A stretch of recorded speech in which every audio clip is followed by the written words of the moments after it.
Assalamualaikum warahmatullahi wabarakatuh. Bismillahirrahmanirrahim. Teman dan sahabat semua yang dimuliakan Allah Subhanahu wa taala. Ini kita belajar cara menuliskan rasmul hamzatil mutawassithah ala ya'in wal mufradati ala satri. Jadi maksudnya menulis penulisan hamzah yang berada di tengah.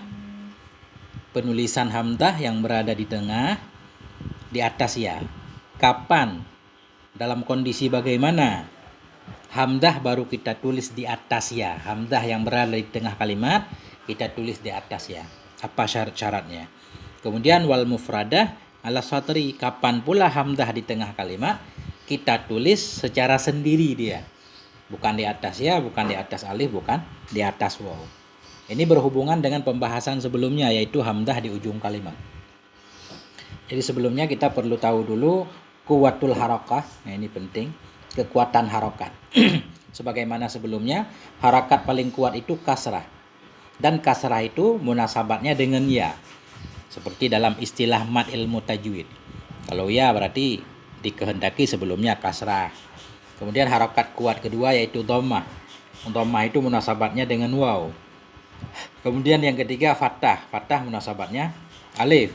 Kemudian yang keempat harakat sukun, dia enggak munasabat dengan apapun. Kita lihat sekarang. Alhamdatul mutawassithah ala ya. Ini hamzah yang di pertengahan kita tulis di atas ya. Kapan? Kapan hamzah di tengah kalimat kita tulis di atas ya? Yang pertama, hamzah bila didahului oleh harakat kasrah.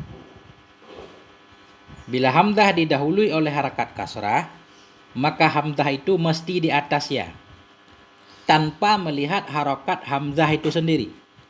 Harokat hamzah itu sendiri bisa dhammah, bisa fathah, bisa juga sukun. Yang penting harokat sebelum hamzah kasrah, berarti ya-nya kita tulis, hamzahnya kita tulis di atas ya. Contoh mukriun, isim maf'ul dari akra'a, isim fa'il dari akra'a, mukriun. Jadi mukriun ini, jadi hamzah u ini kita tulis di atas ya, ada ya dikit. Nah ini ya. Ini ya namanya nih. Baru ada hamzah. Jadi hamzah dhammah ini, hamzah berbaris dhammah. Enggak penting hamzah berbaris dhammah, yang penting sebelum hamzah kasrah yaitu ri. Langsung hamzahnya kita tulis di atas ya, mukriun. Kemudian contoh yang hamzah berharokat fathah tapi di belakangnya kasrah. Tajzi'ah. Tajzi'ah. Jadi karena sebelum hamzah ini berbaris kasrah, maka hamzah ditulis di atas ya, ada ya-nya dikit. Nah, ini. Kemudian hamzah sukun, sebelumnya kasrah. Ji'tu, ji'ta, ji'ti. Jadi ji ini ya, hamzah ini tetap di atas ya. Jadi ada ya-nya ini ji. Ya, jadi hamzah berada di atas rumah ya. Jadi kesimpulannya, bila sebelum hamzah berbaris kasrah, ini di tengah ini. Bila sebelum hamzah berbaris kasrah, maka hamzah ditulis di atas ya, tanpa melihat harokat hamzah itu sendiri. Bisa harokat hamzahnya dhammah, bisa fathah, bisa juga sukun. Apalagi kasrah. Kalau kasrah memang sudah enggak dibahas lagi. Kenapa? Padahal harokat hamzah dhammah, kenapa ditulis di atas ya, bukan di atas waw? Karena didahului oleh kasrah tadi, harokat paling kuat yaitu kasrah. Kasrah munasabatnya ya, makanya hamzah ditulis di atas ya. Itu yang pertama. Yang kedua, ketentuan kedua, hamzah kita tulis di atas ya bila hamzah itu berharokat kasrah. Bila hamzah berharokat kasrah tanpa melihat harokat sebelumnya.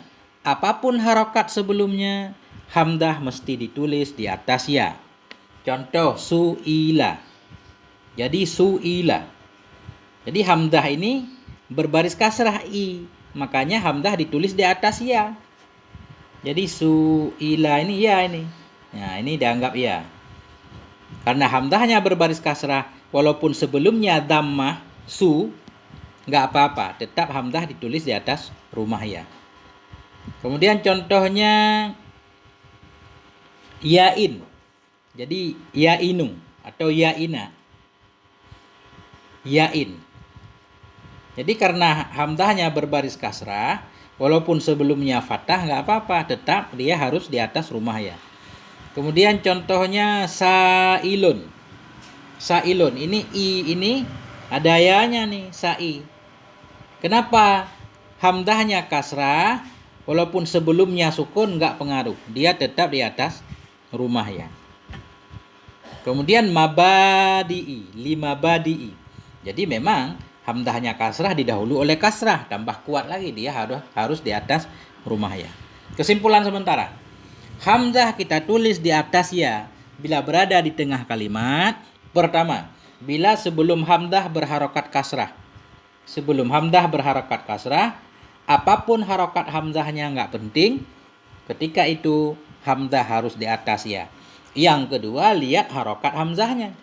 Bila harokat hamzahnya kasrah, tetap dia ditulis di atas ya, apapun harokat yang mendahuluinya. Yang ketiga,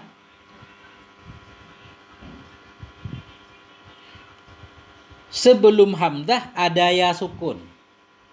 Ini harokat hamzahnya nggak pengaruh. Sebelum hamzah ada ya sukun. Sebelum ya sukun ada kasrah. Ada hamzah. Sebelum hamzah ada ya sukun. Sebelum ya sukun ada kasrah. Berarti mat ini.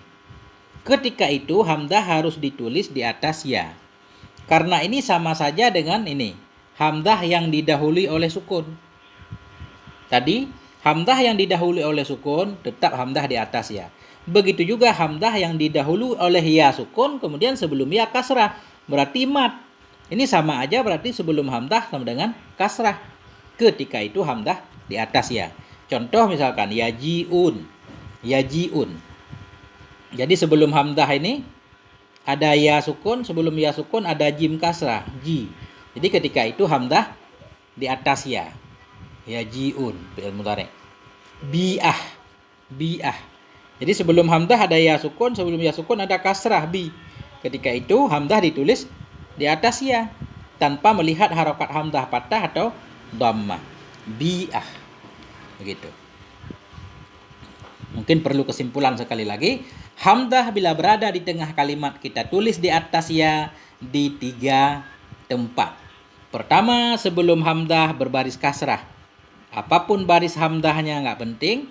Sebelum hamzah kasrah, berarti hamzah harus di atas ya. Kemudian hamzah itu sendiri berharokat kasrah. Ditulis di atas ya, apapun harokat yang mendahuluinya. Kemudian hamzah didahului oleh ya sukun, sebelum ya sukun kasrah. Hamzah, sebelum hamzah ada ya sukun, sebelum ya sukun ada kasrah, apapun harokat hamzahnya ditulis di atas ya. Itu hamzah di tengah. Sekarang kapan kita tulis hamzah di tengah? Secara kosong, bukan di atas huruf apa-apa. Nih. Penjelasan kedua. Jadi hamzah al-mutawassithah al-mufradah. Hamzah yang berada di tengah tapi dia sendiri, bukan di atas ya, bukan di atas huruf apapun. Nah. Yang pertama, hamzah berharokat fathah didahului oleh sukun. Hamzah berharokat fathah didahului oleh sukun. Ini mesti nih, fathah ini mesti. Hamzah fathah sebelumnya sukun. Kita tulis dia terpisah sendiri. Seperti kafa'ah. Kafa'ah. Jadi hamzah fathah sebelumnya alif. Alif sukun. Idha'ah. Adha'a yudhi'u idha'atan. Idha'ah. Jadi hamzah fathah sebelumnya sukun. Jadi dia bukan di atas ya, bukan di atas apa-apa. Yang kedua, hamzah berharokat fathah didahului oleh waw sukun. Hamzah fathah, waw sukun. Tadi hamzah fathah didahului oleh sukun alif. Alif sukun maksudnya tadi. Huruf sukun maksudnya alif sukun. Seperti nubu'ah. Nubu'ah. Jadi hamzahnya fathah sebelumnya waw sukun, nubu'ah. Tulisnya sendiri. Muru'ah. Muru'ah. Harga diri, muru'ah. Hamzah fathah sebelumnya waw sukun. Nah, udah selesai. Ini penting ini untuk apa? Untuk kaidah imla ketika kita menulis tulisan tanpa melihat dikti. Sampai di sini moga ada manfaatnya. Walhamdulillahirabbil alamin. Assalamualaikum warahmatullahi wabarakatuh.